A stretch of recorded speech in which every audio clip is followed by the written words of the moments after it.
Compared to direct conflicts on its own soil, closing the Strait of Hormuz is Iran's real strategic deterrent, one that truly makes the world's nerves tense. This is the Persian Gulf, and the strait connecting it to the rest of the world is the Strait of Hormuz, which is shared by Iran, the UAE, and Oman. About 1/5 of the world's oil consumption is transported through here to all corners of the globe. Data shows that of the oil tankers sailing out of the Strait of Hormuz, 25% are destined for countries in Europe.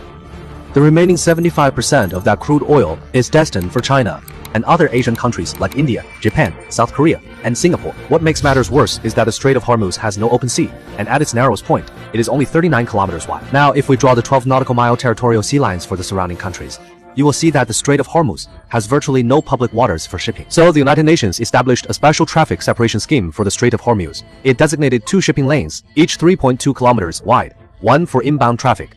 The 2 lanes are separated by a 3.2-kilometer buffer zone, and on top of that, cargo ships have to pass through a geopolitical conflict zone. These 3 small islands on the map are disputed between Iran and the UAE.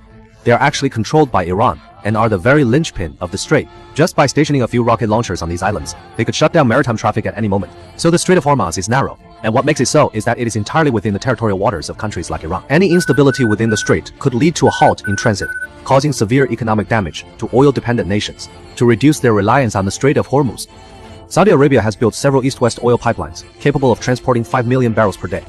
The UAE also has crude oil pipelines that can transport up to 1.5 million barrels per day directly to the Gulf of Oman.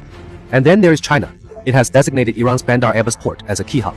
The ideal scenario is to ship various goods from China, unload them at the port of Bandar Abbas, and then load up with oil for the return trip. This way, Chinese fleets do not have to venture deeper into the Persian Gulf, avoiding the region's troubled waters. That is because the U.S. military bases on the western shore of the Persian Gulf also pose a major threat. In 1988, the U.S. military shot down a civilian airliner flying from Abbas to Dubai in the UAE, killing all 290 people on board. Then there was the December 2022 clash between U.S. and Iranian warships in the Persian Gulf.